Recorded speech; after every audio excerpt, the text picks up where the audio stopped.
ప్రధాని మోదీ కీర్తి కిరీటంలో మరో కలికితురాయి చేరింది. శ్రీలంక ప్రభుత్వం మోదీకి ఆ దేశ అత్యున్నత పౌర పురస్కారాన్ని ప్రదానం చేసింది.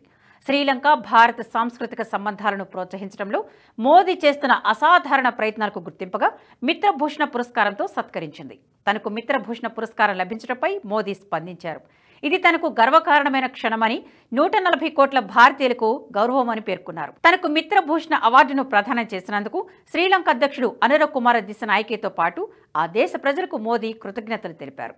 అనుర కుమార దిశనాయకే పదవీ బాధ్యతలు చేపట్టిన తర్వాత మొదటిసారిగా ఆయన భారతదేశానికి వచ్చారని, అలాగే ఆయన ఎన్నికైన తర్వాత మొదటి అంతర్జాతీయ నాయకుడిగా తాను శ్రీలంకకు వచ్చానని అన్నారు. ఈ పరిణామాలు తమ స్నేహ సంబంధాల లోతును తెలియజేస్తాయన్నారు మోదీ. 2019 బాంబు దాడులు, కరోనా సమయంతో పాటు ఇటీవల ఆర్థిక సంక్షోభ సమయంలో కూడా శ్రీలంకకు భారత్ అండగా నిలిచింది. మోదీ ప్రభుత్వం ద్వీప దేశానికి పెద్ద ఎత్తున ఆర్థిక సాయం చేస్తుంది.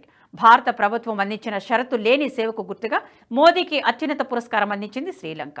ఇదిలా ఉంటే మోదీకి ఇది 22వ అంతర్జాతీయ పురస్కారం.